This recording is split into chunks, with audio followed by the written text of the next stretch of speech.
Entonces, nosotros hablamos de la biosíntesis de ácidos grasos y de triglicéridos en la fecha de ayer. ¿Quién es el precursor? ¿Con quién empezamos la biosíntesis de ácidos grasos? Recuerden que el precursor es el inicio, ¿né? ¿Quién que vai começar? Qual é a substância que começa? Entonces empezamos con el acetílico encima A. Se eu colocar outra substância, está errado. Se eu colocar acetilcolina, que é muito parecido com acetil-CoA, é errado, ok? É outra substância. Bueno, entonces la respuesta acá es acetílico encima A, ok? ¿Cuál es la diferencia en relación a la localización? Eu não falei ainda da oxidação de los ácidos grasos, solamente la biosíntesis, pero la oxidación, que a gente vai ver posteriormente, ela acontece nas mitocôndrias y el proceso de biosíntesis ocurre en el citosol. Entonces, la diferencia en relación a la localización desses dois processos metabólicos vai ser oxidação de ácidos grasos mitocondrial e biossíntese de ácidos grasos citosólica, no citosol.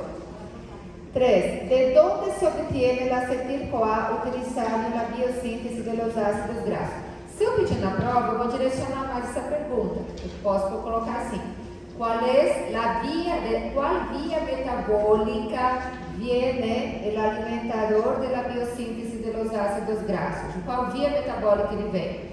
Do ciclo de Krebs, ou do ciclo do ácido cítrico, ou do ciclo do ácido tricarboxílico, ok? Aí é uma via, né?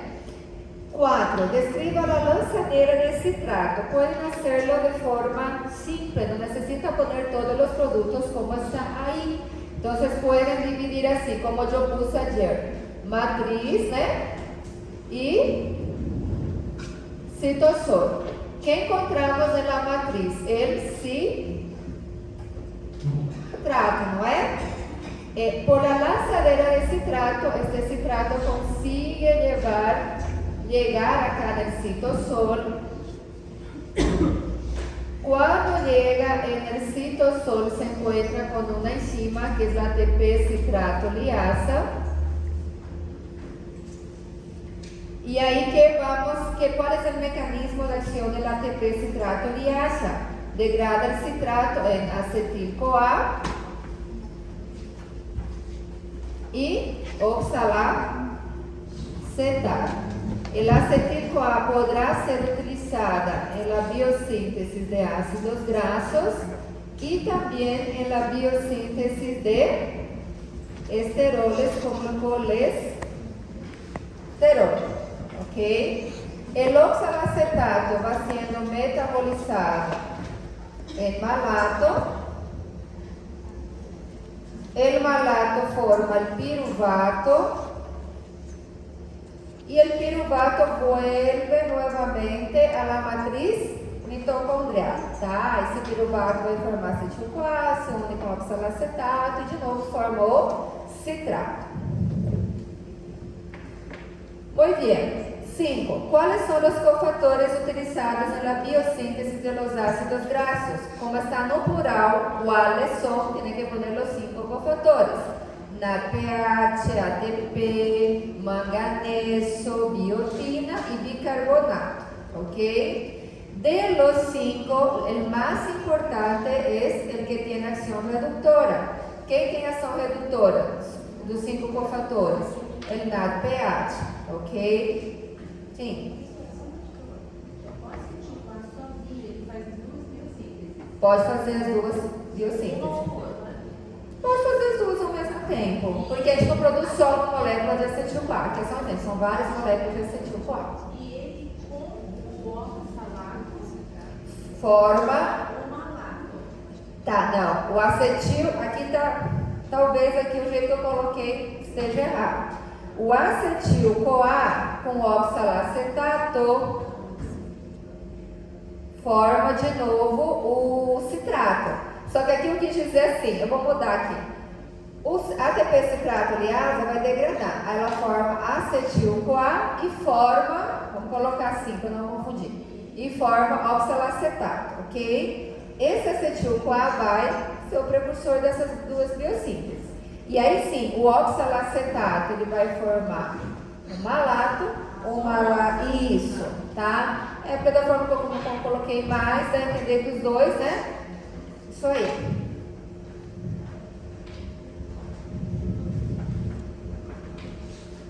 Bueno. 6. ¿Cuál es el producto final de la biosíntesis de los ácidos grasos? ¿Cómo se llama el ácido? Ácido palmítico o palmitato. 7. ¿Cuáles son las principales enzimas de la biosíntesis de los ácidos grasos? Ahí tenemos dos enzimas que son ¿cuáles?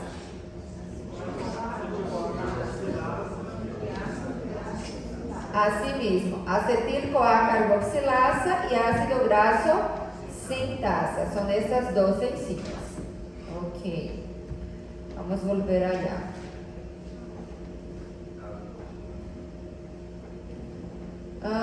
Aquí ya. ¿Quién es la fuente reductora de la biosíntesis de los ácidos grasos y de dónde la vamos a obtener? En relación a los cofactores, nuestra fuente reductora es el NADPH, porque reduce el glutatión, como nosotros ya sabemos. ¿Y de dónde viene esa vía reductora? De la vía de las pentosas. Y pueden completar, pueden ponerle la vía de las pentosas de la fase oxidativa, para que puedan estudiar un poco mejor.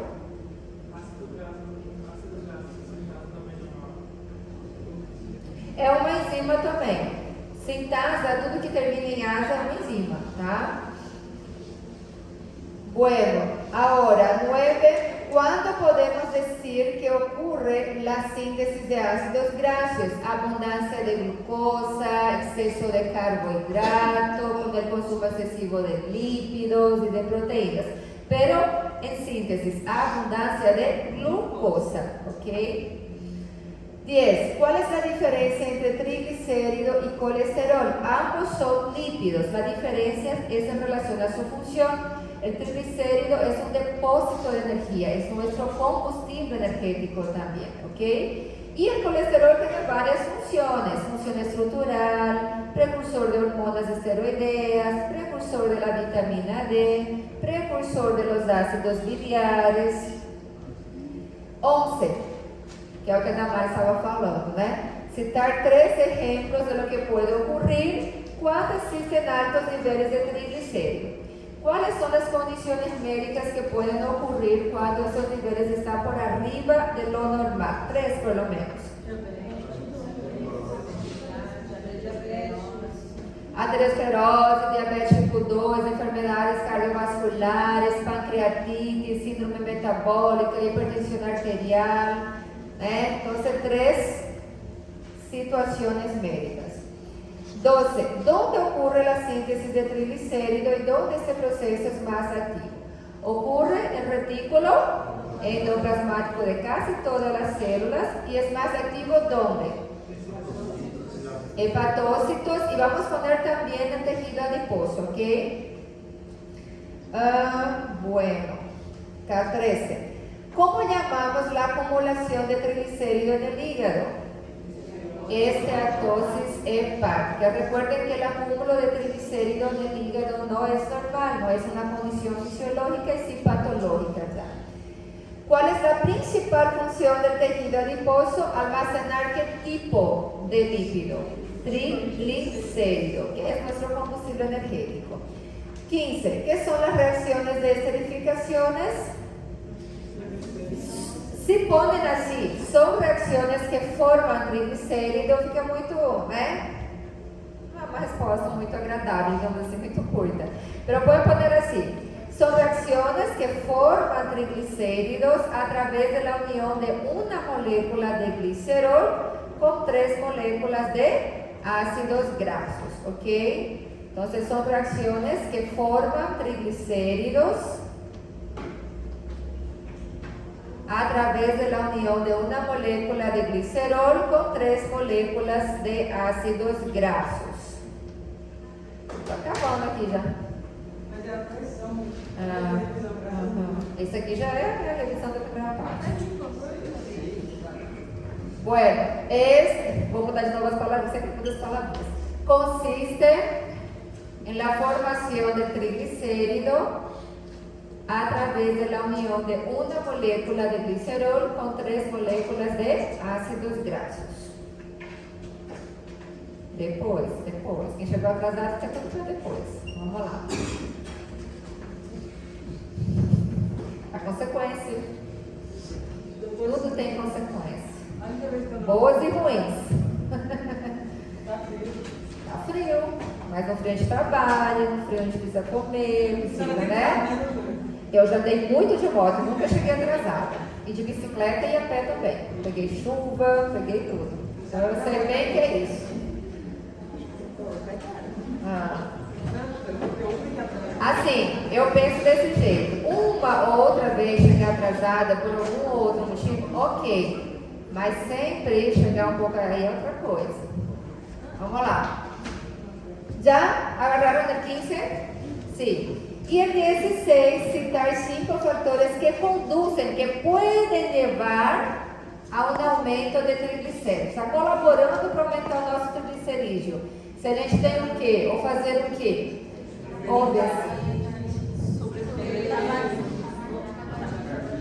Isso. Obesidade, sobrepeso, tabaquismo, exceso de álcool, sedentarismo, ¿qué más? La parte genética muchas veces puede contribuir, algunos medicamentos también, ¿ok? Entonces 5. Exceso de carboidratos. Se vocês coloquem só carboidratos, não considerar. O que com carboidrato? Excesso de carboidrato. No tengan pereza a la hora de escribir, en el examen principalmente. Ok, ahora vamos a hacer la revisión. En relación a esta parte de los lípidos, que es importante recordar. Recuerden que nosotros estamos viendo biosíntesis de ácidos grasos principalmente. Voy a venir aquí. Opa, no paré. Aquí. Entonces, en relación a la biosíntesis de ácidos grasos, es importante recordar por qué ocurre, en qué condiciones ocurre. Exceso de carbohidrato o de cualquier otro tipo de alimento, abundancia de glucosa. Como es un proceso de biosíntesis, de formación anabólico, entonces la hormona que activa este proceso es la insulina y quien inhibe este proceso es el glucagón, porque una es contraria a la otra, ¿ok? También todo proceso de biosíntesis tiene algún compuesto que va a empezar esta vía metabólica. ¿Con quién empieza? ¿Quién es su precursor? Yo puedo decir precursor, alimentador, ¿no? Es la misma cosa. Su precursor es el acetilcoenzima A, não acetilcolina, acetilcoenzima A. Estou falando bem claro para vocês, tá? ¿De dónde viene esta acetil-CoA? ¿De cuál vía metabólica viene? Del ciclo de Krebs, ciclo del ácido cítrico, ciclo del ácido tricarboxílico. Es lo mismo. Recuérdense que el acetil-CoA se encuentra en la matriz mitocondrial y la biosíntesis de ácidos grasos ocurre en el citosol. Ahí tenemos un problema, pero tiene solución este problema. ¿Cuál es el problema? Que el acetil-CoA no consigue atravesar nuestras membranas y llegar solito al citosol. No puede ni con ayuda de una proteína, nada, no consigue. Pero ¿cuál es la solución para este problema? ¿Cómo se llama esta solución? Lanzadera de citrato. Ese es el nombre correcto, lanzadera de citrato. ¿De dónde viene este citrato? El citrato es el primero producto de la primera reacción del ciclo de Krebs, ¿ok? Viene de la unión del acetil-CoA con el oxalacetato. El citrato consigue llegar al citosol. ¿Qué pasa? Yo les puedo preguntar, ¿qué ocurre con esta molécula de citrato al llegar al citosol? Con la acción de la enzima, ¿cuál es la enzima? ATP citrato liasa, tem até o nome do produto, ATP citrato liasa. Esta molécula de acetil-CoA vai ser degradada nuevamente y forma el acetil-CoA y el oxalacetato. Pronto, el acetil-CoA ya está en el citosol. Podrá ser utilizado en 2 biosíntesis de ácidos grasos e de colesterol. Mas ambos são lipídios, tanto triglicerídeo como colesterol. O que passa com o oxalacetato? Vai sendo metabolizado, transformado, primeiro a malato, malato a piruvato, y este piruvato vuelve nuevamente a la matriz mitocondrial, forma acetil-CoA, el acetil-CoA se une con el oxalacetato y vuelve a formar el citrato. Ese es el mecanismo básico de la lanzadera de citrato, ¿ok? También en la biosíntesis de ácidos grasos tenemos dos enzimas principales. ¿Cuáles son estas dos enzimas principales? Acetil-CoA carboxilasa y ácido graso sintasa, ¿ok? Estas dos enzimas principales y las demás enzimas de la biosíntesis necesitan de cofactores. Yo les puedo pedir los 5 o les puedo pedir el principal. El principal cofactor es ¿cuál? NADPH. No es NADH, no es NAD+, es NADPH. ¿De dónde viene este principal cofactor? Vía de las pentosas de la fase oxidativa. Quais reações da fase oxidativa? Primeira e terceira. Já falando em fase oxidativa da via das pentosas, relacionando as vias, ok? Também les puedo pedir los demás cofactores. ATP, ¿qué más? Biotina, manganeso, es Mn+2, es el ion manganeso, tá? No es magnesio, es manganeso, Mn, ¿ok? Y la biotina y el bicarbonato, son 5 cofactores. Y también tiene que saber el principal, o sea, el producto final de esta biosíntesis, cuál es el ácido graso, ácido palmítico o palmitato, que es la misma cosa. También es importante recordar que en el momento que se hace la biosíntesis de ácidos grasos, una vía metabólica va a ser inhibida. ¿Cuál es la vía que va a ser inhibida? Ciclo de Krebs, o ciclo del ácido cítrico. ¿Beleza? Bueno, también, eso ya hablamos, los valores normales de triglicéridos, por lo menos los normales, que tienen que ser menores a 150 miligramos por decilitro, ¿ok? Por lo menos el normal. Como está en el cuestionario, sepan por lo menos 3 patologías que estén relacionadas con el aumento de estos triglicéridos. Nosotros hablamos ya de diabetes tipo 2, síndrome metabólica, hipertensión arterial, hipertensión, ¿qué más? Hipotiroidismo indirectamente, pancreatitis, aterosclerosis, en fin, pueden elegir. En relación a los triglicéridos, si yo les pregunto así, ¿cuál es el nombre de la reacción que forman los triglicéridos? Son reacciones de esterificación. Y tienen que saber qué es también esta reacción de esterificación, que es la unión de una molécula de glicerol con 3 moléculas de ácidos grasos. Posso trocar no falso verdadeiro de repente. Es una molécula de glicerol unida a 3 moléculas de ácidos grasos, ok? Caiu porque nós vimos lipídio, né? E volta aqui de novo, tá? Estão relacionados, as matérias estão relacionadas, né? Também é importante recordar que esta síntese de triglicéridos es más activo en el hígado y en el tejido adiposo. Recuerden que ¿cuál es el local que tenemos que almacenar este triglicérido? Tejido adiposo. No es normal un acúmulo de triglicérido en el hígado. Si eso pasa, tenemos por ejemplo la esteatosis hepática, ¿ok? Y por fin, saber algunos de esos factores que conducen a un aumento de triglicéridos en el organismo. Eso es fácil, si cae es un regalo para ustedes en el examen, ¿sí? No podemos confundir. Obesidad, né? Sobrepeso, sedentarismo, exceso de carbohidrato, consumo excesivo de alcohol, algunos medicamentos, elijan ahí, sí, 3 por lo menos. Ok, solamente esto de esta última parte. Ahora vamos con nuestros carbohidratos.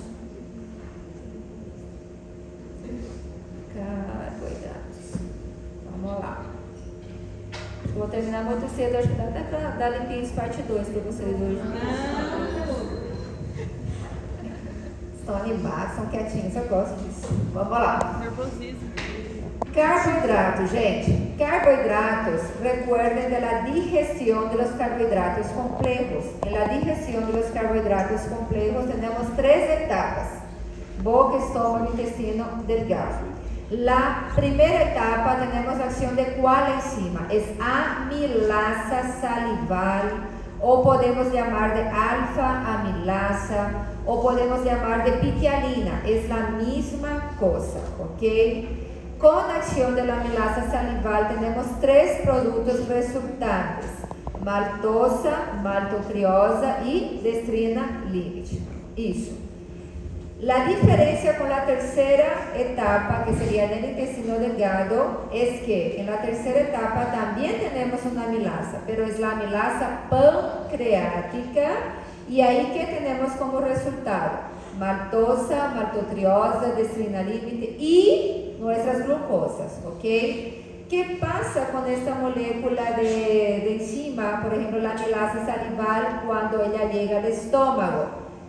Es inactivada, es desnaturalizada. ¿Por qué? Porque es un pH diferente de su pH ideal. Va a ser inactivada por acción del jugo gástrico del ácido clorhídrico. HCl es el ácido clorhídrico.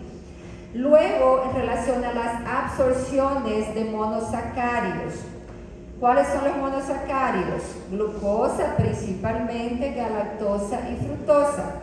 Entonces tienen que saber el mecanismo de absorción de cada uno de estos monosacáridos.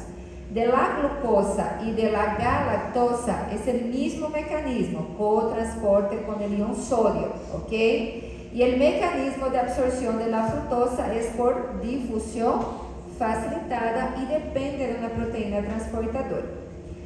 En transporte no, mas en relación a los GLUT, ¿qué son los GLUT?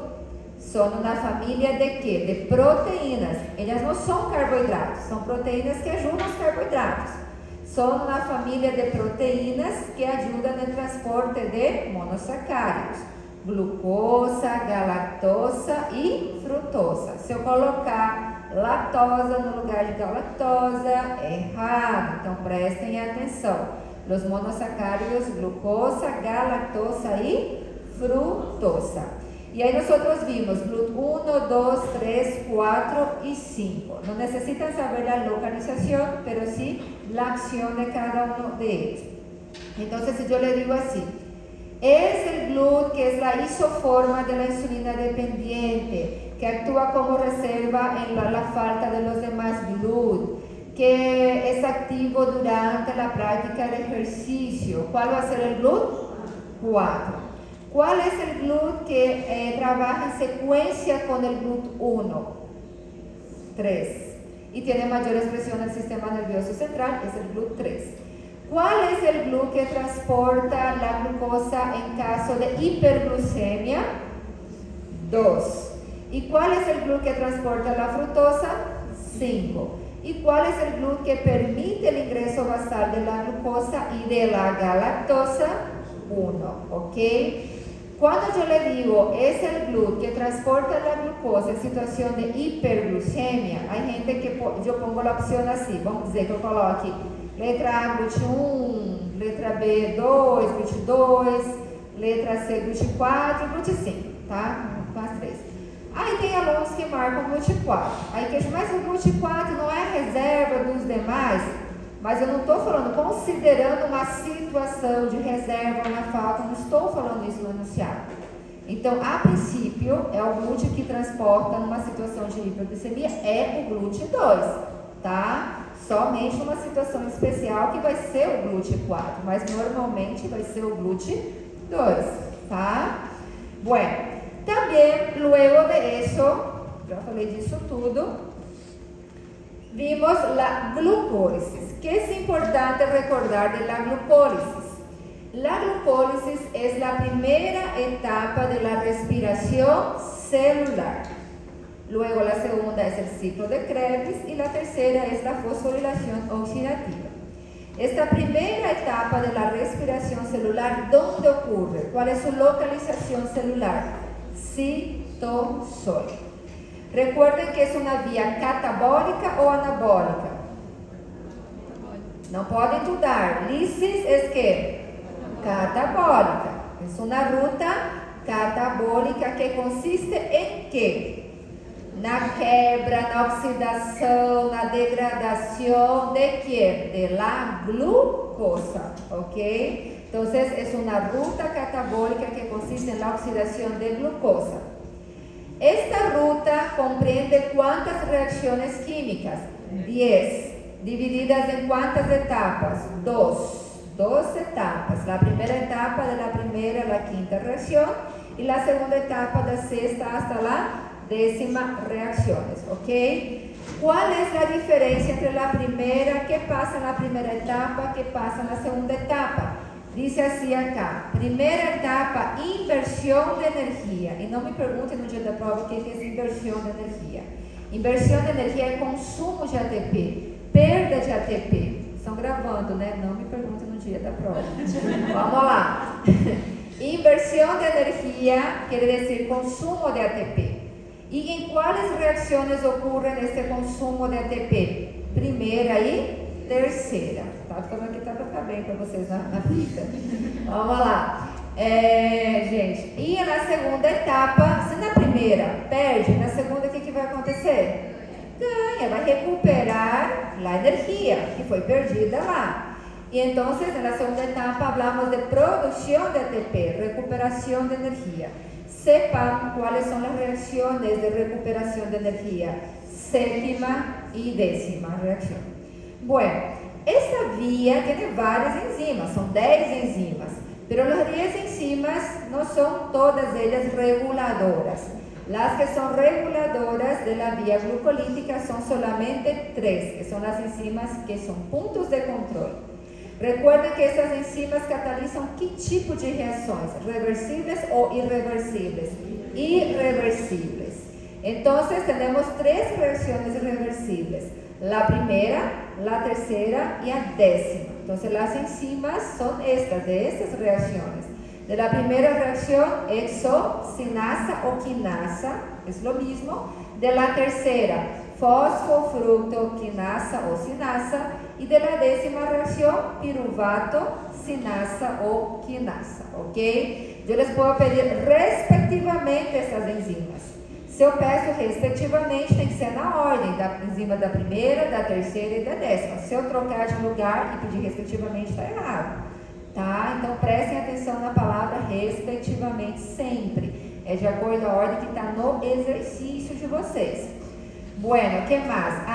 Recordar também da glucólise. Qual é o saldo final da glucólise? Que forma al final da glucólise?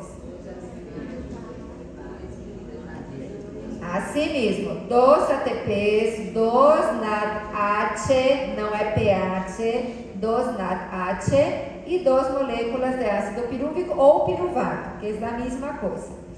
Qual é a principal função da glucólise?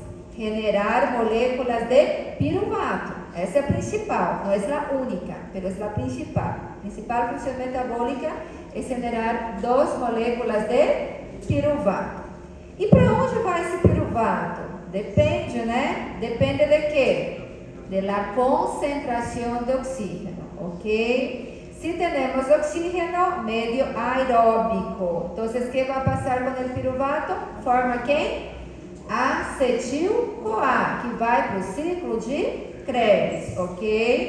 E se temos um meio anaeróbico, de hipóxia, fermentação láctica, fermentação alcoólica.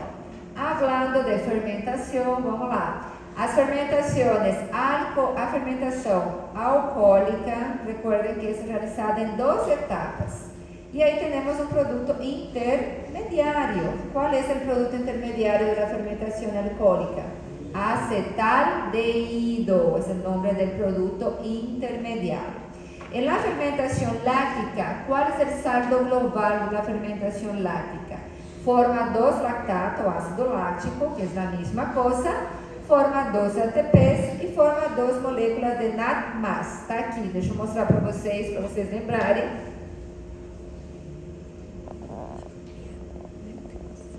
Aqui. Então, qual é o estado global da fermentação láctica? 2 ATPs, 2 NAD+, e 2 moléculas de lactato ou ácido láctico. El nombre de la enzima que metaboliza el piruvato a lactato es lactato deshidrogenasa.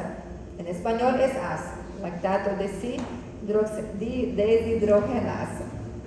Muy bien. Y luego, creo que este no solamente fue una curiosidad. Y ahora vamos para nuestras glucogenas. Espera, que me olvidé de algo importante acá. Voy a volver. Recuerden que la glucólisis, todo este proceso, cuando él inicia, ocurre una reacción química que es la fosforilación.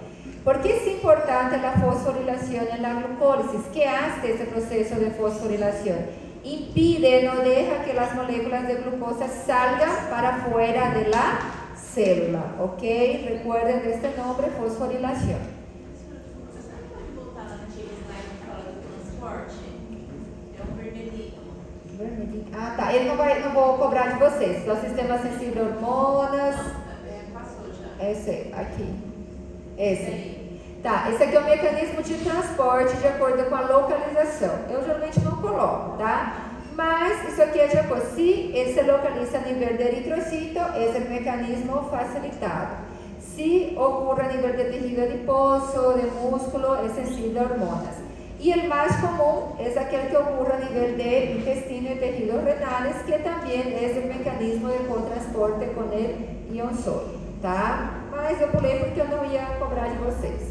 Não ia cobrar, tá, prof? Hã? Não vai, né? Não, Graças.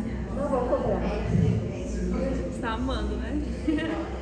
Aí vocês guardem aí o dia. Ó, eu não posso falar essas coisas, eu tenho que viver ainda por um bom tempo. Vamos lá. Da pessoa. Até meu filho não precisar mais de mim, eu tenho que estar aqui.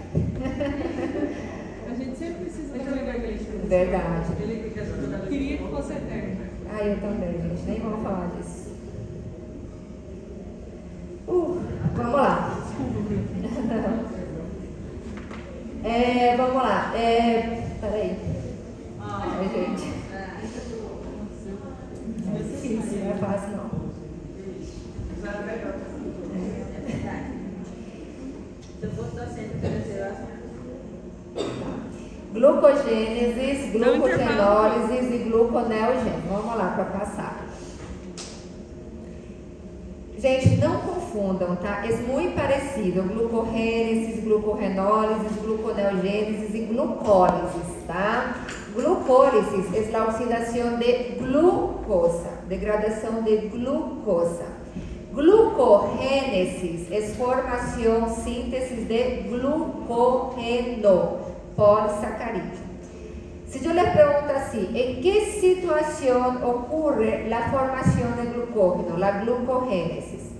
Muita glucosa em sangue, estado alimentado, hiperglucemia, tá? Hiperglucogênesis. Recuerden que a glucogênesis é ativada por la insulina, porque a insulina capta o exceso de glucosa y lleva principalmente a los hepatócitos para hacer este proceso, ¿ok? Entonces es una vía activada por la insulina y inactivada por el glucagón. Gracias. Toma, mamá. Muy bien. Esta vía metabólica, entonces, es activada en estado alimentado. Se vocês colocarem para mim, desativar, ou seja, uma situação, estado alimentado, altos níveis de glucosa, hiperglucemia, pós-prandial, estão todas corretas em relação à glucogênese, tá? Todas estão certas. Quais são os órgãos onde ocorre este processo? Os principais órgãos são hígado e músculo, pero ocurre también en los demás, ¿ok? Los demás. Recuerden que es una síntesis, una formación de glucógeno a partir de un precursor común. Eu esqueci, não falei disso quando eu falei da via glucolítica para vocês. Una de las funciones de la glucólisis, volviendo, es formar productos intermediarios que van a ser utilizados en otras vías metabólicas. Y un producto intermediario que no podemos olvidar es la glucosa 6-fosfato. Este compuesto es formado en la glucólisis, pero es un compuesto, un metabolito que puede ser utilizado como precursor en la glucogénesis y también en la vía de las pentosas. Entonces, si yo les pregunto, ¿de dónde viene el precursor de la glucogénesis de la vía de las pentosas? Viene de la vía glucolítica, de la glucólisis. ¿Quién es este precursor? Es la glucosa 6-fosfato, ¿ok? Entonces, la glucogénesis empieza utilizando este precursor que viene de la glucólisis. Ok, que está acá, glucosa 6-fosfato. Sim. Conforme a glucólise, a insulina vai agir para já pegar essa. Quando ocorre a glucólise é ativada pela insulina também. Tá, então, mas aí a insulina vai ajudar a captar essa glucose e colocar dentro da célula. E ela também vai fazer com que ocorra o processo de glucogênese. O que acontece? Ela estimula todos esses processos, tá? A insulina, ela vai primeiro procurar estocar na forma de glicogênio, tá? Ela tem algumas opções. Primeiramente, ela vai procurar estocar na forma de glicogênio, que é a glucogênese. Mas se tiver muita glicose, muito mesmo, já não vou poder estocar mais como glicogênio, porque eu já tenho excesso de glicogênio. Então, eu vou começar a estocar na forma de lipídio, porque a insulina também ativa a biossíntese dos ácidos graxos, ok? Então, depende dessa abundância de glicose que você tem, tá? Num determinado momento, você estoca como glicogênio, agora, se passa, vamos dizer assim, essa quantidade, já começa a estocar como lipídio, aí já no tecido adiposo, como triglicerídeo. Por isso que a gente fala, a insulina ela ativa o processo de anabolismo. A exceção da glicólise, ela também estimula a glicólise. Porque o que faz a glicólise? Ela quebra a glicose. Não é uma forma de tirar a glicose da circulação, porque ele vai formar piruvato, vai formar outras substâncias. O que ela quer tirar é essa glicose que tem excesso no sangue, né? Então, por isso, a glicólise também é ativada pela insulina, mesmo sendo uma via catabólica, porque ela vai ser uma exceção, como eu falei para vocês, tá? Bom, o que eu preciso lembrar da glucogênesis também, tá, pessoal? Ela começa com a glucosa 6-fosfato, que vem da via glucolítica, e tem uma enzima central também, tem uma enzima reguladora. A enzima reguladora da glucogênesis é a glucogenossintasa ou sintetasa. Não coloquem na prova, porque eu já fiz prova e teve um pessoal que colocou assim, glucosa sintasa. Infelizmente não posso considerar, porque entre glucosa e glucógeno tem diferença, tá? É diferente, não, é muito parecido, a professora confundir, não tem como. Esse glucógeno sintasa, ok? Porque ela vai formar glicogênio, então vocês vão formar glucógeno, esse glucógeno sintasa. E a localização da glucogênesis também vai ser no citosol. Agora, é importante recordar o que passa quando esses níveis de glucógeno estão terminando, se agotam. Agotam é esgotar, né? Então, se esgotando no nosso organismo. Aí entra em ação uma enzima chamada, uma proteína chamada glucogenina. Então, qual é a função da glucogenina? Reemplazar, repor, né, estas moléculas de glucógeno que se estão terminando no hígado, principalmente a nível de hepatócitos, ok? Essa é a função da glucogenina. Não confundam glucogenina com aptoglobina, tá? Que a gente vai ver lá na anemia hemolítica.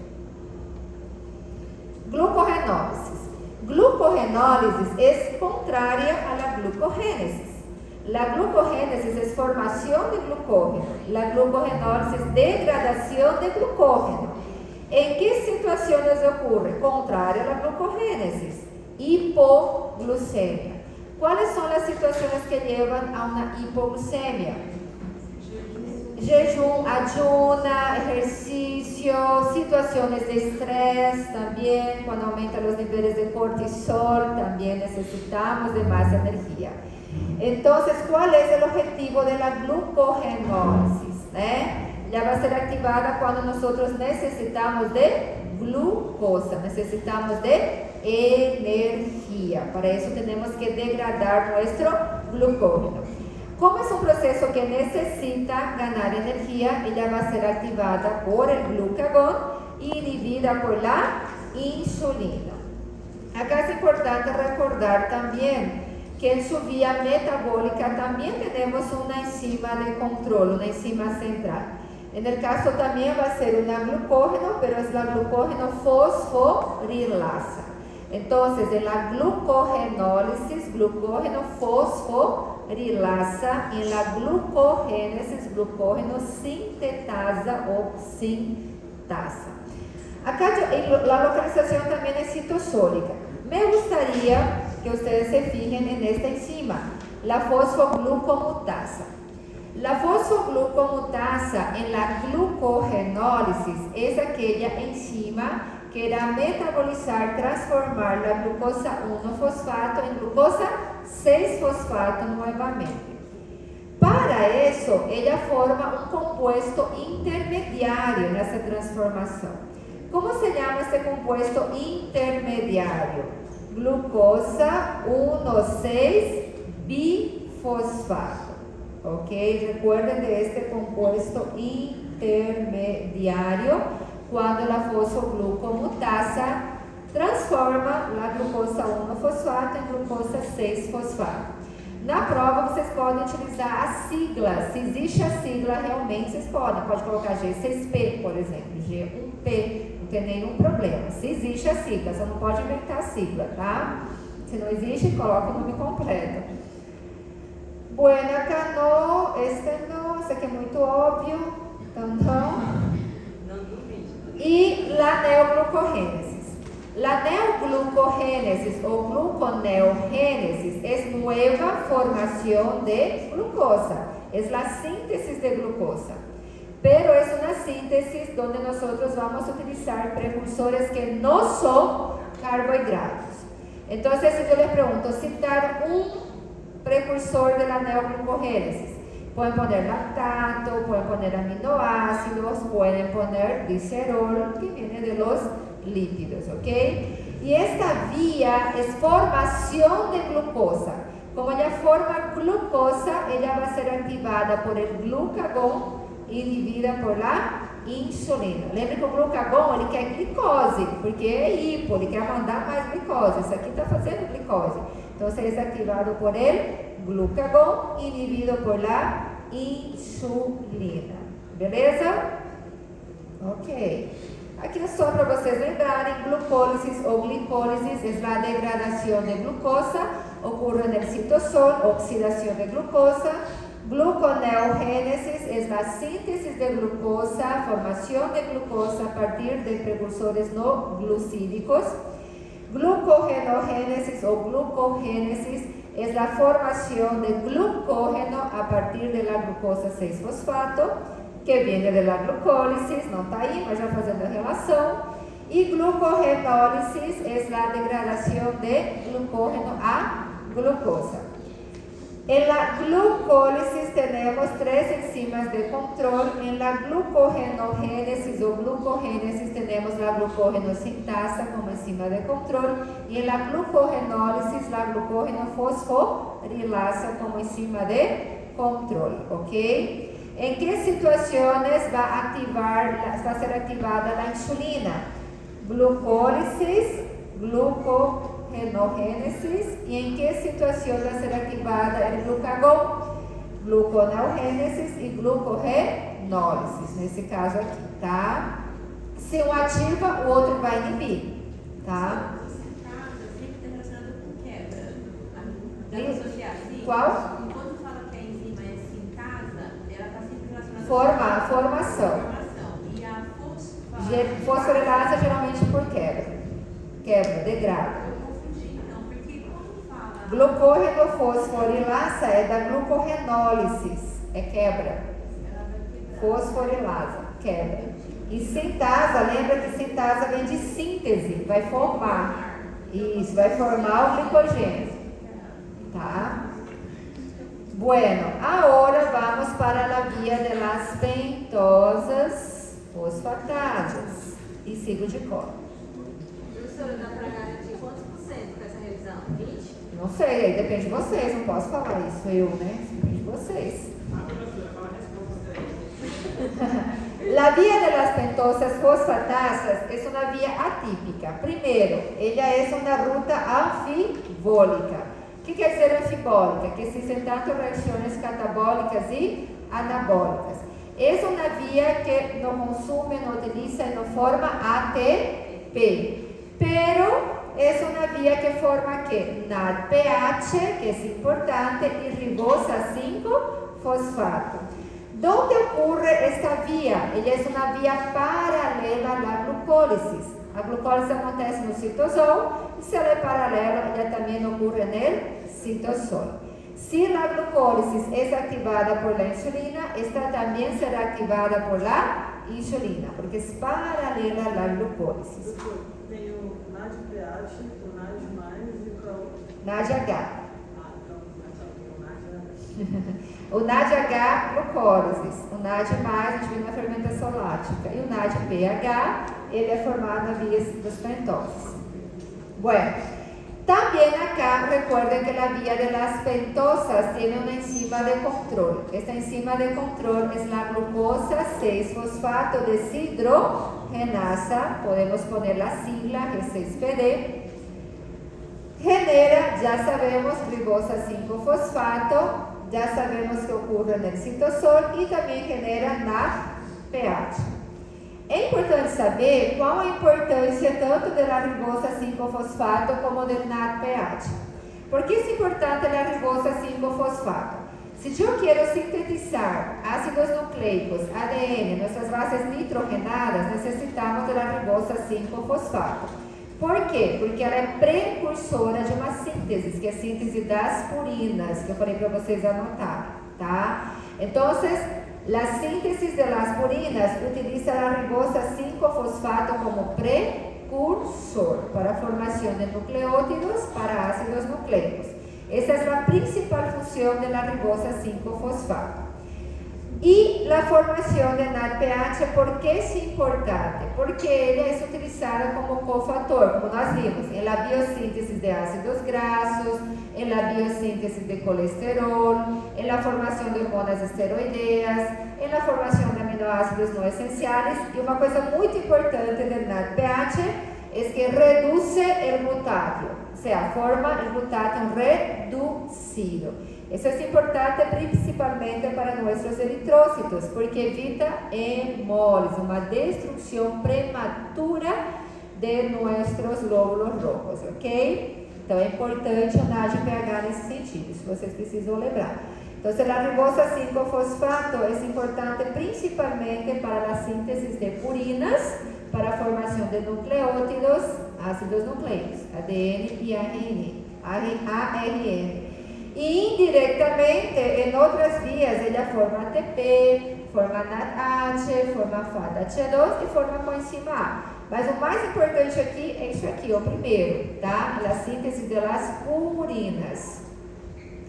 Já nosso NADPH, como eu acabei de falar, é cofator, agente redutor na síntese de ácidos graxos, colesterol, que é um esterol, síntese de hormônios esteroideas, estrogênio, progesterona, testosterona, e na formação de aminoácidos não essenciais. Olha só, aconteceu numa prova aqui e faz pouco também. Não confundam o espanhol com o português. No, em espanhol é não. No em português é no lugar, por exemplo. Se fosse no em espanhol, seria en el. Tá? É diferente. Tá? No, para nós aqui no espanhol é no, de não, tá? É porque eu coloquei no diabetes, aqui assim, os valores da glucosa, né? É no diabéticos, em não diabéticos a tradução. E aí a pessoa no diabético levou no português e não é assim, tá? Se fosse no em português, eu ia colocar idêntico, é diferente, tá? Não confundam. Isso é errar por bobeira, por espanhol, tá? Então, no essenciales, não é? En essenciais. No, não essenciais. Fala, Rafael.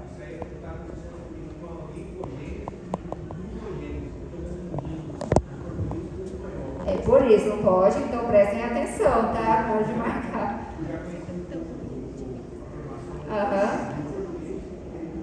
Aí vem espanhol, né? Então prestem atenção na hora de fazer, resolver. Y principalmente na pH reduce nuestro glutatión, porque o glutatión, na forma oxidada, ele não tem ação antioxidante. Então, você necessita que ele esteja na forma reduzida. E o símbolo dele aqui, na abreviatura, é GESH. Podem utilizar esta sigla. Bom, que mais eu vou lembrar da via de las pentosas? Esta via tem duas fases, a fase oxidativa e a fase não oxidativa. Ela começa com oxidativa, que é uma fase irreversível, e logo com a fase não oxidativa, que é uma fase reversível. Na fase oxidativa, quem é o precursor? Glucosa 6-fosfato. De onde vem esse precursor? De la glucólise, ok? O que ocorre na fase oxidativa? Que se forma na fase oxidativa? Por cada molécula de glucosa na fase oxidativa, vamos ter duas moléculas de NADPH, aqui e aqui, uma molécula de CO2 e uma molécula de ribulosa 5-fosfato. É ribulosa 5-fosfato, não é ribose 5-fosfato. Tá? Na fase oxidativa. Então, aqui ó, por cada molécula de glucosa na fase oxidativa, vamos ter duas moléculas de NADPH, uma molécula de ribulosa e uma molécula de CO2. Se colocar R5P está errado, porque R5P é ribosa 5-fosfato, ok? Não é a sigla da ribulosa. Recuerden cuáles reacciones ocurren en la formación de NADPH. En la primera y en la tercera reacciones, ¿ok? De la fase oxidativa. ¿Quién es el precursor? Es la glucosa 6-fosfato. ¿Dónde encontramos la enzima que es punto de control en la vía de las pentosas? En la fase oxidativa, en la primera reacción. Porque a enzima de controle é qual, gente? Glucosa 6-fosfato deshidrogenasa. Pueden poner la sigla neste caso, G6PD, para a enzima. Tá? Enzima G6PD. Se colocar G6P, já não é enzima, é o precursor, que é glicose 6-fosfato. Ok, luego vamos iniciar nuestra fase, vou colocar aqui de novo, no oxidativa. ¿Con quién empieza la fase no oxidativa? Con la ribulosa 5-fosfato. Y ahí esta ribulosa tiene dos opciones, dos enzimas. Una es una epimerasa y la otra es una isomerasa. Si yo quiero hacer ribosa 5-fosfato, la enzima que vamos a utilizar es una isomerasa, não é? Isomerasa, ok? Isomerasa forma ribose 5-fosfato. Se quero hacer celulosa 5-fosfato, que é um monossacárido, aí lá em cima será uma epimerasa. Deixa eu mostrar, tá aqui. Então, se quero formar uma ribosa, utilizo a isomerasa. Se quero formar uma celulosa, utilizo a epimerasa, ok? Sim? A partir da ribulosa. A ribulosa vai começar a fase não oxidativa. E aí ela tem duas opções, dois caminhos, duas rutas. Uma com essa enzima e a outra com essa outra enzima. Se eu quero fazer ribose 5-fosfato, R5P, eu vou com a enzima isomerasa. Se eu quero fazer um monossacarídeo, que é a xilulosa, eu vou com a epimerasa, ok? Sepan também o mecanismo de acción de cada una de estas enzimas. ¿Qué hace la isomerasa? Cambia la posición del grupo carbonilo. não é carboxilo, não é hidroxilo, é carbonilo ou carbonila, mas é hilo ou ila, tá? Del grupo de las cetonas para o grupo aldeído e vice-versa, ok? Olha só que pergunta legal. Estruturalmente, né, falando, qual a diferença entre a ribulose e a ribose 5-fosfato? É a posição do grupo carbonilo, tá? Na ribulosa, ele está no carbono secundário, formando uma acetona. E na ribose, ele se encontra na extremidade, formando um aldeído. Boa pergunta, gostei dessa. Epimerasa, vamos lá, não vou repetir mais que já gravou, né, aqui. Epimerasa, qual o mecanismo de acción? También cambia posición, pero ahora sí, del grupo oxidrilo, OH, o hidroxilo también puedo llamar, ¿ok? Bueno, en la fase no oxidativa, além dela formar ribose 5-fosfato, que é muito importante, ella forma vários outros compuestos. Todos os demais compuestos são monosacáridos que têm fósforo em sua estrutura. Eu les dije em classe que dos monosacáridos são comunes, tanto na via das pentosas como em la glucólise. E tanto é produzido na via das pentosas e também na glicólise. Quais são esses dois monosacáridos que são produzidos na fase não oxidativa, que também podem ser utilizados na glucólise? Frutosa 6-fosfato e gliceral aldeído 3-fosfato. Tá? Então, esses dois monossacarídeos aparecem tanto na via glucolítica como na via das pentosas. E ele pode ser produzido na via das pentosas e ser enviado para a glicólise, para ser utilizado na via glucolítica. Isso pode acontecer, tá? Então, quais são os monossacáridos que são comunes a essas duas vias? Frutosa 6-fosfato e gliceral aldeído 3-fosfato. É muito fosfato e muito glu, fru, né? Os monossacarídeos principais são... Aqui, gente, ó, ele forma vários. Eritrosa, forma pseudoquitolosa, mas os principais aqui, digamos que é a frutose 6-fosfato e gliceral aldeído 3-fosfato. Que são formados na fase não oxidativa da via das pentosas. Tem os 3 monossacarídeos principais. Ah, não, isso é fora, tá? Os principais sempre vai ser glicose em primeiro lugar, frutose e galactose. Mas existem outros monossacarídeos, tá? Na fase não oxidativa, não forma a glicose diretamente, nem frutose, nem a galactose. Mas forma outros monossacarídeos que são reaproveitados pela gente também, tá? E os principais são esses dois nessa via, que é a frutose 6-fosfato e a gliceral aldeído 3-fosfato. Bueno, aí, oi. As vias das pentosas é para fazer biossíntese de outros produtos. Ela produz substâncias para outras biossínteses. O que ela produz? Na ADPH para biossíntese de ácidos graxos, para fazer colesterol. E produz a ribose para outra biossíntese, que é a biossíntese das purinas. Quer dizer, nós estamos gerando matéria-prima para ser utilizada em outras vias metabólicas. Então, porque assim, a glucose, quando ela começa o processo, aí ela é a glucose 6P. A primeiro. Ela pode continuar o processo até virar piruvato? Pode. Ou ela já vai para uma outra? Ela pode fazer os 3 também, se quiser, dependendo, tá? Porque assim, lembrem que aqui a gente fala de uma molécula de glicose, mas na verdade tem várias moléculas de glicose no nosso organismo e elas podem fazer todas elas, tá? Mas aqui eu não posso falar quantas tem exatamente moléculas de glicose, mas cada molécula de glicose pode fazer. Porque assim, então, ou ela vai virar um piruvato naqueles 10 processos, ou ela vai para a pentosa fazer outras ações. Ou ela vai estocar glicogênio na glucogênese, tá? Isso pode acontecer. Ela pode fazer as 3 também, porque são várias moléculas de glicose, né?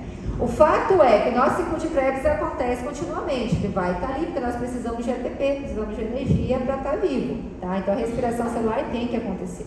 Não tem jeito, nós não vivemos sem a respiração celular. Tem que ter as 3 vias, né? Glicólise, ciclo de Krebs e a fosforilação oxidativa. Tem que ter. Bueno, acá vamos a hablar ahora de la anemia hemolítica. Tá? Recuerden que una de las causas de la anemia hemolítica metabólica puede ocurrir por deficiencia de uma enzima relacionada com os carboidratos. E de qual via? De la via de las pentosas fosfatadas. Quando existe uma deficiência da enzima glucosa 6-fosfato desidrogenasa, pode ocorrer a anemia hemolítica.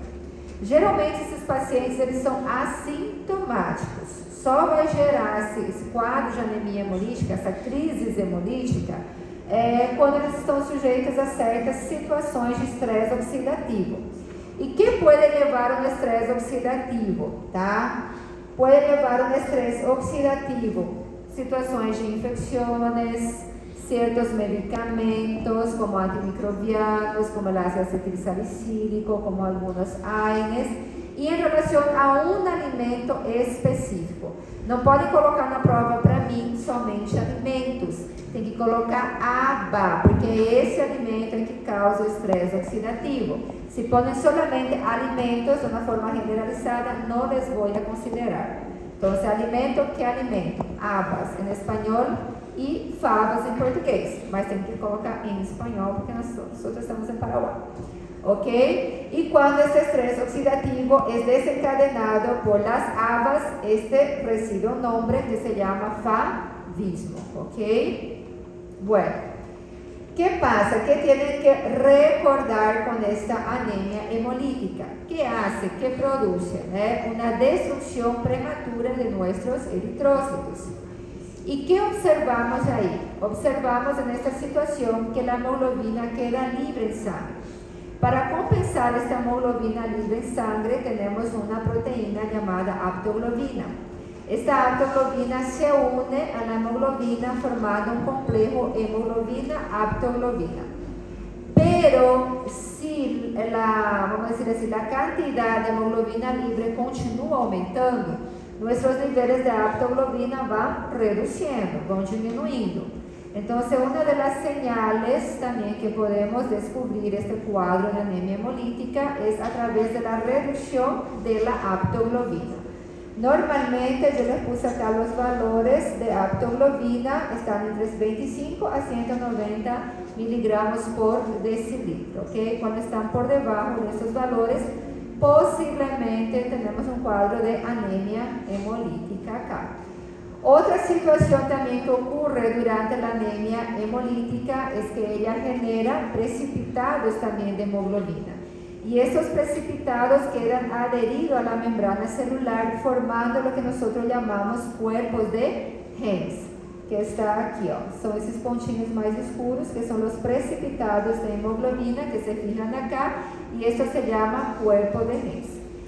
Cuando esos compuestos pasan a los vasos sanguíneos, ¿qué ocurre? Los macrófagos intentan sacar este precipitado, esos cuerpos de Hens, formando lo que nosotros llamamos de células mordidas, ¿ok? Que está acá. Si yo le pregunto, citar características clínicas de un cuadro de anemia hemolítica, ¿qué pueden poner? Debido a esta situación, podemos deducir un cuadro de anemia hemolítica cuando ocurre una destrucción prematura, quer dizer que estamos degradando essa hemoglobina, esses glóbulos vermelhos. Y durante este proceso, porque es una vía metabólica, se forma biliverdina, se forma bilirrubina indirecta, bilirrubina directa. En esta situación, la bilirrubina indirecta no consigue formar la directa, não consegue, ela vai ficar acumulada, causando um quadro de hiperbilirrubinemia que chamamos de icterícia. Então, a icterícia é uma das situações também que observamos em uma anemia hemolítica. Outra situação que observamos em anemia hemolítica é que muitas vezes esta hemoglobina libre pode acumular-se a nível de orina, dando una coloración específica más oscura, parece Coca-Cola, como yo les dije, y a eso llamamos de coluria. Otra situación también que ocurre cuando ocurre una hemólisis por anemia hemolítica es aumento de esta enzima, que es la lactato desidrogenasa. El lactato deshidrogenasa es una enzima que no está presente solamente en el músculo, en varias células está presente la lactato deshidrogenasa. Cuando algún órgano o tejido sufre alguna lesión, se rompe, ellos ya no están más dentro de las células, ellos salen. Por eso ocurre un aumento de esta enzima en sangre, lo que también podemos observar en un cuadro de anemia hemolítica, ¿ok? Creo que é isso.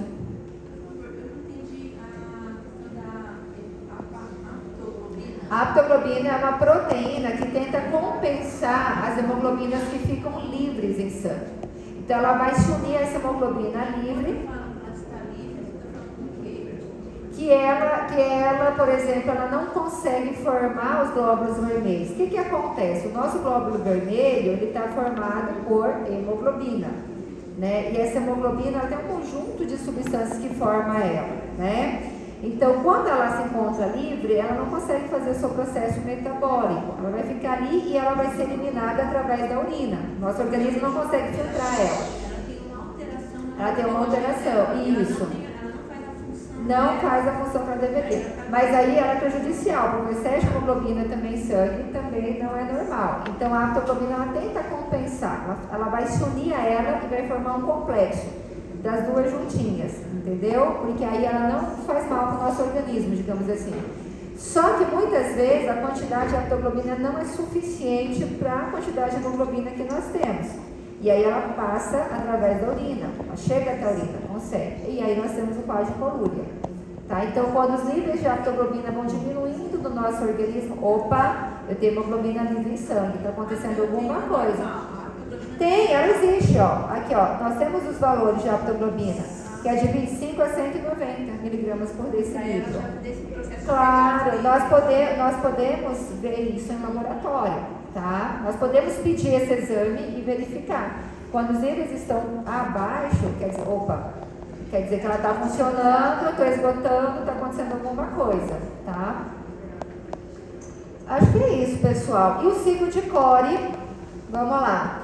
O ciclo de Cori é uma via alternativa de reciclagem de lactato. Então, nós vamos aproveitar essa molécula de lactato. Ela ocorre somente entre o fígado e o músculo. Recuerden que yo les puedo pedir acá cuáles son las vías metabólicas que ocurren en el ciclo de Cori en el músculo. ¿Qué ocurre en el músculo? Aqui não está, mas eu falei para vocês anotarem: glucorenólise, glucólise y fermentación láctica en el músculo. Y en el hígado puede ocurrir gluconeogénesis y glucogénesis, ¿ok? Acá es importante recordar en qué condiciones ocurre el ciclo de Cori. En condiciones de hipoxia, anaeróbico, ¿tá? También cuáles son las moléculas que cambian del hígado para el músculo, del músculo para el hígado. Son dos moléculas solamente, la glucosa y la... ¿Cuál? Lactato. Se eu colocar qualquer outro, não é. É glucosa e lactato. ¿Para qué existe el ciclo de Cori? Para mantener la producción de ATP en condiciones de hipoxia anaeróbica, en la demanda de ejercicios solamente, ¿ok? Recordar también que si utilizamos el ciclo de Cori para formar glucosa a partir del lactato, este proceso, que es la gluconeogénesis, es un proceso que necesita de ¿cuántos ATPs? 6 ATPs, ok? Acho que é isso o ciclo de Cori. Bom, e aí falta insulina e glucagon para terminar. É bastantezinho. Tem contenido ainda. O lactato, ele consegue sair do músculo e vai para o fígado. No fígado ele é transformado em glicose. Essa glicose pode voltar de novo. Então eles trocam. Intercâmbio se vão trocando. Tá? Não troca outra molécula, só as duas. Gente, da insulina, eu vou ser bem clara com vocês. Tem que saber quais são os processos que a insulina ativa e quais são os processos que ela inibe, ok? A insulina ativa todo o processo de anabolismo, à exceção da glicólise. Então, se eu coloco lá glucogênesis, ativado pela insulina. Lipogênese, ativado pela insulina. Que mais? Glicólise é uma exceção, ativado pela insulina também. Síntese de proteínas, todo o processo de síntese é ativado pela insulina, tá? Menos a gluconeogênese, ok? E o glucagon ativa processos de catabolismo, a exceção da glicólise. Glucogenólise, quando eu falo oxidação de ácido graxo, também é o nosso glucagon. Quebra de proteínas é o glucagon. Lipólise é o glucagon. O glucagon ativa todos os processos de catabolismo, à exceção da gluconeogênese. E aí você tem que saber o que um ativa e que o outro inibe. Se um ativa uma via, quer dizer que o glucagon o outro vai inibir, tá? Um ao contrário do outro, tá? Qual a diferença de glucólise para glicose? A mesma coisa, tá? Tá. Não é. Agora tem diferença de glucólise para glucogenólise, aí sim, tá? Mas glucólise e glicólise é a mesma coisa. Bom, além disso que eu falei para vocês, sepa a estrutura química da insulina, formada por 2 cadenas, A e B. A cadena A tem de 20 a 21 aminoácidos, a cadena B de 30 a 31 aminoácidos e estão unidas por puentes de disulfuro. Em que situação a insulina vai ser ativada? Hiperglucemia, ok? Estado alimentado, pós-prandial, não esqueçam disso. Mecanismo de ação da insulina com essas 3 enzimas. E está no questionário de vocês também. A insulina inativa fosforilase hepática. Então, ela inativa a degradação de glucógeno a glucosa. Mas ela ativa glucosinasa e ativa glucógeno sintetasa ou sintasa. Tá? Aqui já falei. Aqui. Vai que, né? Não sei, porque não fiz a prova ainda. Qual é o mecanismo de ação da insulina? A nível de hígado, tecido adiposo e músculo. A nível de hígado, capta o excesso de glicose da corrente sanguínea, leva principalmente para o fígado para a glucogênese, formação de glucógeno. A nível de músculo, também capta o excesso de glucosa, leva para o músculo para ser utilizado como energia. E a nível de tecido adiposo, indiretamente ajuda no acúmulo de triglicerídeo, que também é nosso combustível de energia. Sepa os níveis de glucosa basal e também pós-prandial. Que é basal? Antes de comer. Que é pós-prandial? 2 horas de comer algo. E acá temos a situação que eu coloquei na prova. Diabetes, ou seja, no diabéticos, eu coloquei um no, que é não diabético, sim diabetes e com diabetes. E no diabéticos, en ayuna, antes de comer, tem que ser de 70 a 110 miligramos por decilitro. En diabéticos, 80 a 130. Pós-prandial, después de comer. En no diabéticos tiene que ser menor a 140. En diabéticos menor que 180. Ok? Não confundam o no. Sepa o conceito, pode ser com as palavras de vocês. Que é esse diabetes? Tá? Uma enfermedade metabólica relacionada com os carboidratos, onde aumentam os níveis de glucosa em sangre, não se controla este aumento. ¿Por qué puede ocurrir? Porque no produce suficiente insulina, o porque la insulina no es utilizada como debería, o porque las células beta son destruidas por los anticuerpos, ¿ok? Tem pergunta aberta, professora? Sempre tem, né? Nossa, pra quê? Recuerden, yo les dije de una forma generalizada, diabetes tipo 1, 2 y 3. El 1 es el insulino dependiente. ¿Por qué? Porque las células beta son destruidas por los anticuerpos. El más común, lo que vienen aumentando hoy en día, es ¿cuál diabetes? Tipo 2. ¿Cuál es la principal causa? Es la obesidad, ¿ok? La gestacional no, acá sí. Los síntomas de una elevación de glucosa, una hiperglucemia, recuerden las 4 P, ahí, ¿tá? Poluria o poliuria, que es necesidad de orinar frecuentemente, incluso a la noche, polidipsia, sed constante, polifagia, sensación de hambre y pérdida de peso. Y además de eso tenemos otras, pero también estas no pueden olvidarse, ¿ok? Puede ser visión borrosa también, hormigueo, tendencia a infecciones, cansancio. Y por último, muchas veces personas que tienen diabetes están tratadas, pueden tener una disminución de los niveles de glucosa en sangre de repente, que es un cuadro de hipoglucemia. Entonces, citar por qué puede ocurrir una hipoglucemia en estos casos, por lo menos 3, ¿ok? Administración incorrecta de la insulina, retraso en la hora de las comidas, insuficiente hidrato de carbono, la práctica excesiva de ejercicio, bañarse o ducharse, como les dije, después con agua muy caliente, tienen que poner ese detalle, muy caliente, después de haber administrado la insulina, ¿ok? Bueno, y ahí vamos al glucagón para terminar. Posso colocar só tipo excesso de exercício? Pode. Se pedir um, pode. Pedir mais de um, aí você vai colocar os outros. O glucagón, recuerden, la insulina es secretada por las células beta del páncreas.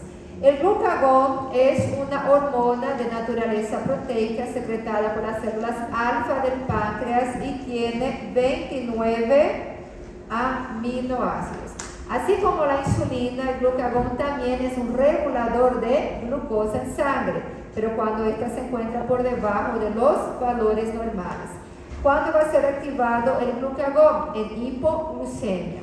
¿Tá? ¿Y cuándo existe una hipoglucemia? Ayuno, ejercicio, estrés, ¿no? Acá, ¿qué tipo de procesos activa el glucagón? Activa procesos donde vamos a tener energía, procesos catabólicos, a excepción de la gluconeogénesis. Les puedo preguntar así, ¿cuáles son las vías metabólicas que el glucagón activa a nivel de carbohidratos o relacionado con carbohidratos? Ella activa la glucogenólisis, que es la quiebra del glucógeno a glucosa, y la gluconeogénesis, que es la formación de glucosa a partir de lactato, aminoácido o glicerol. ¿Cuáles son las vías metabólicas que el glucagón activa a nivel de lípidos? Él estimula la enzima lipasa y estimulando la lipasa promueve la lipólisis, que es la quiebra de triglicéridos, ¿ok? ¿Qué más? A nivel de proteínas, ¿qué hace el glucagón? Estimula ese catabolismo nitrogenado. ¿Qué quiere decir eso? Degradación de proteínas. Catabolismo es quebra, nitrogenado, proteínas, ¿ok? Para estimular la absorción de aminoácidos, porque a través de aminoácidos también podemos formar glucosa. Y a nivel de hormonas, recuerden que reduce la insulina, aumenta catecolaminas. ¿Cuáles son las catecolaminas? Dopamina, adrenalina, noradrenalina, ¿ok? Por eso, uno de los efectos del glucagón, além de regular los niveles de glucose, tiene un efecto de aumentar la contracción del corazón también, porque ele estimula la producción de catecolaminas. Sepan todos los inhibidores y estimuladores del glucagón. Vai numa questão aberta, coloca assim, eles e posso pedir, quem estimula e quem inibe, né? Então, insulina, secretina, somatostatina, cetonas, estimuladores alfa-adrenérgicos e GABA são inibidores do glucagón. ¿Cuáles son los estimuladores? Aminoácidos glucogênicos, péptido inibidor gástrico, cortisol, ejercicio, estimuladores beta-adrenérgicos, situações de estresse, né? Infecções. Então, vocês sepam todos isso aqui. Aqui não, aqui já está repetido. Citar algumas aplicações terapêuticas de glucagón. Já glucagón enquanto fármaco, enquanto medicamento. Fale.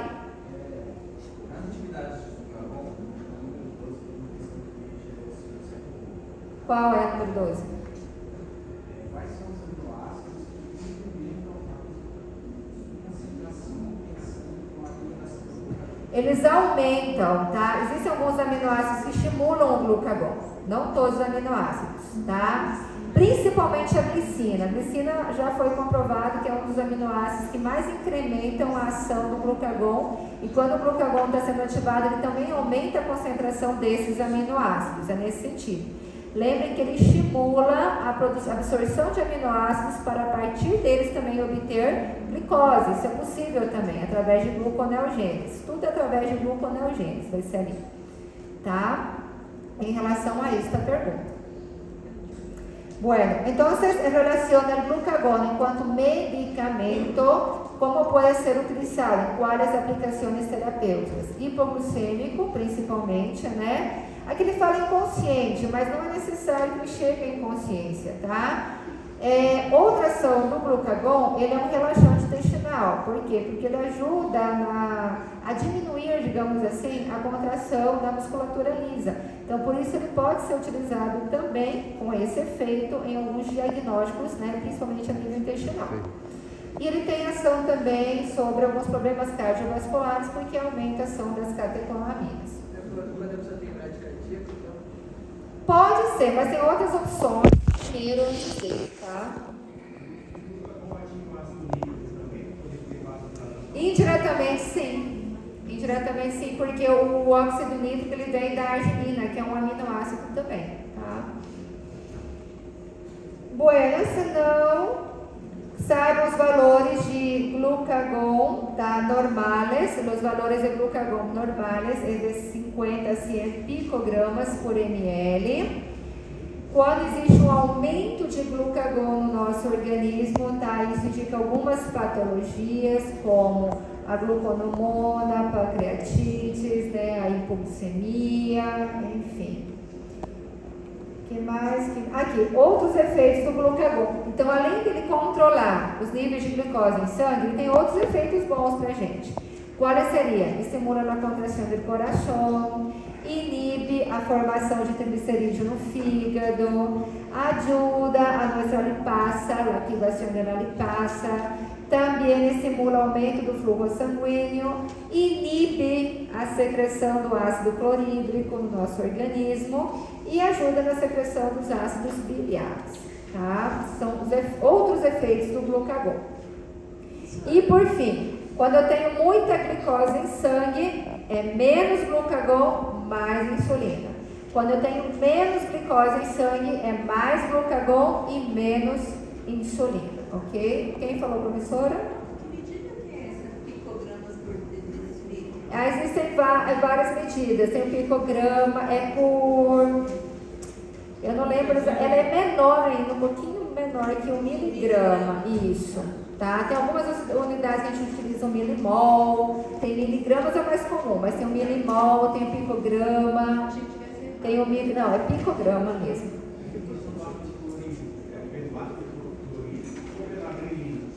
Pelo ácido clorídrico mesmo, tá? E lembrar, o exercício estimula o glucagon.